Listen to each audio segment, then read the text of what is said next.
lluvias atípicas, lluvias de iguanas en Miami.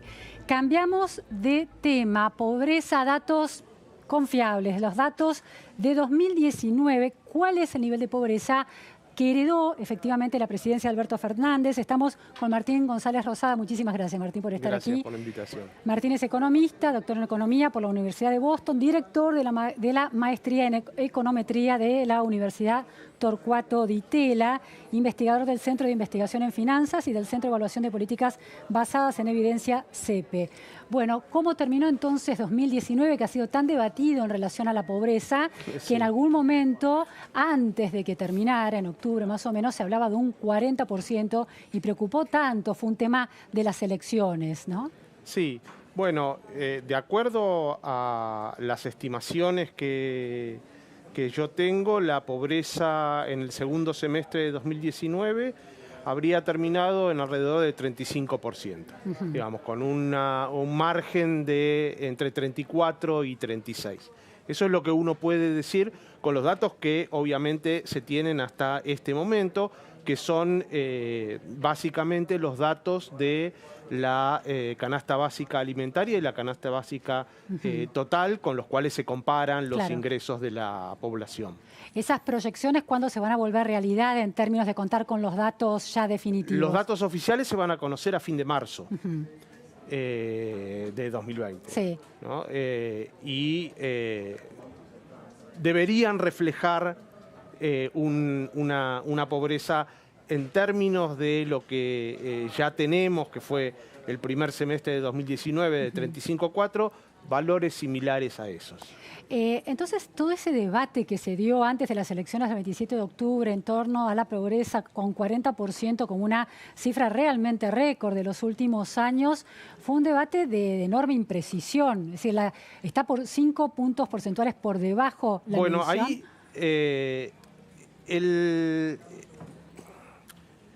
el debate se dio a partir de un informe de la UCA, del Observatorio de la Deuda Social. Del Observatorio de la Deuda Social, que tiene una medición de pobreza que siempre da un poquito por encima de la pobreza oficial. Sí, un poquito, ¿cuánto es? Un poquito, bueno, de acuerdo a la información que ellos publican, a partir del 2016, la pobreza que ellos miden está por encima de la pobreza medida por el INDEC, y lo que se observa es que se ha ampliado la brecha con el correr de los años. Entre una medición y la otra. Entre una medición y la otra.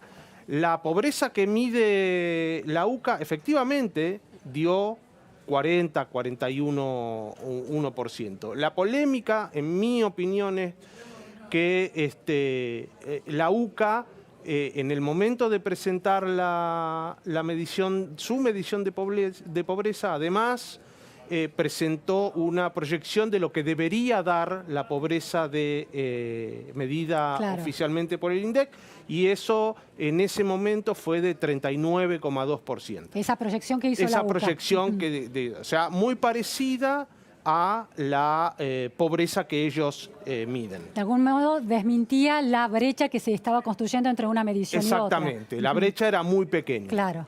Después, cuando salieron los datos de distribución del ingreso de oficiales, la UCA volvió a hacer la proyección y ese 39,2% pasó a ser entre 33 y 34%.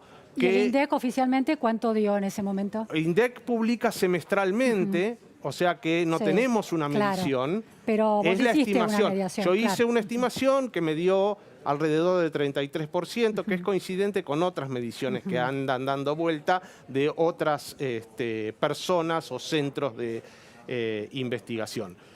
Esa, digamos, la idea de la pobreza, esto ya lo hemos discutido anteriormente, es que la pobreza oficial se mide a través de la encuesta permanente de hogares, y la encuesta permanente de hogares en los trimestres impares, en el primero y en el tercero, captura el aguinaldo que cobran las personas. Somos menos pobres en exactamente. esos trimestres. Entonces, sí. en esos trimestres, en general, la tasa de pobreza es más baja. Claro.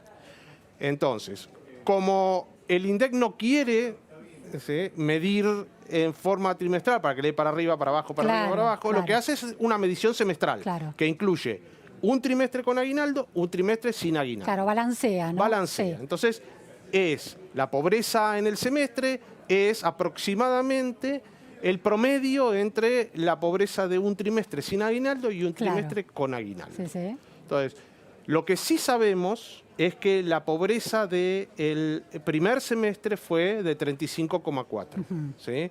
Y lo que sí se sabe, porque tenemos las bases de datos, es que la pobreza en el segundo trimestre de 2019, fue alrededor del 36%. ¿Sí? O sea que uno esperaba que en el tercer trimestre la pobreza, la tasa de pobreza del tercer trimestre, que se cobra el aguinaldo, se mide el aguinaldo, bajara, sea menor a 36%. Claro. Por eso sorprendió que llegara tanto según la UCA. Por eso sorprendió que la tasa de pobreza medida por la UCA diera tan alta. Sí.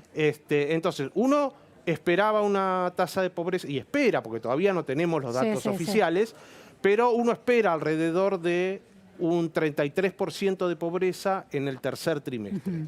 Y esa pobreza en el cuarto trimestre, cuando no se cobra o no se mide el aguinaldo, tiene que ser más alta. Tiene que ser más alta, claro.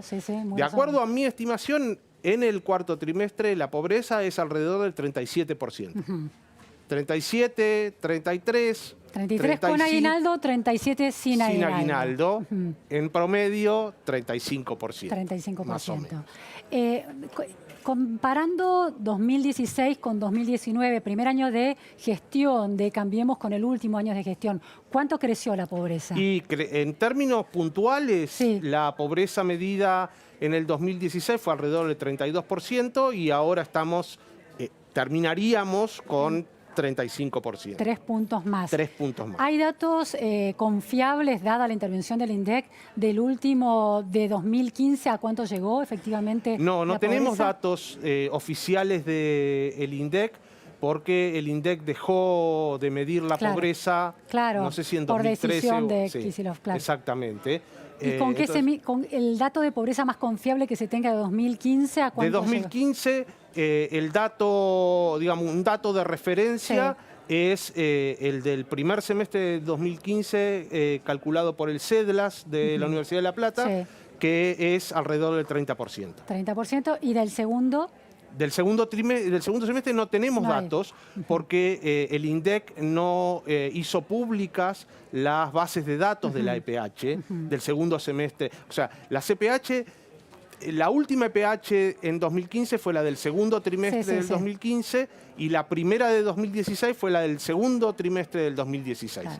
Entre el tercer trimestre del 2015 y el primer trimestre del 2016 no tenemos información del EPH y no podemos hacer un cálculo de la tasa de pobreza en ese periodo. Entonces, esta herencia es de un 35% de pobres, creció respecto de la última medición que se tiene sobre 2015, unos 5 puntos. 5 puntos. 5 puntos porcentuales. Y a lo largo de la gestión de Néstor Kirchner y las dos presidencias de la expresidenta, actual vicepresidenta Cristina Fernández de Kirchner, ¿cuál fue el mayor salto que se dio de pobreza? Bueno, ahí tenemos, digamos, ahí son todas estimaciones privadas, básicamente porque con la actualización metodológica de la pobreza en 2016 se cambió la canasta.